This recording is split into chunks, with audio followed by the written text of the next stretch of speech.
Hello guys, আসসালামু আলাইকুম।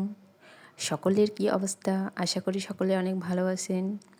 আজকে সন্ধ্যাটা ভাবলাম আপনাদের মাঝে শেয়ার করি। আজকে সন্ধ্যায় আমি আমার বেবিদের জন্য একটু তালের বল বা তালের বড়াই বলেন, তা তৈরি করলাম। যদিও এখন তালের সিজন না, আমি তালের সিজনে তাল সংরক্ষণ করে ফ্রিজে রাখছিলাম, তা দিয়ে তালের বল তৈরি করলাম। আমি তেমন এইটা পারি না, তারপরেও বাচ্চাদের জন্য যাই পারি তা সেভাবেই বানানোর চেষ্টা করি আর কি। নিজের আপনজনদের নিজের হাতে তৈরি করে খাওয়ানোর মজাটাই আলাদা। তাই যেভাবেই পারি, যতটুকুই পারি চেষ্টা করি, এতেই ওরা খুশি।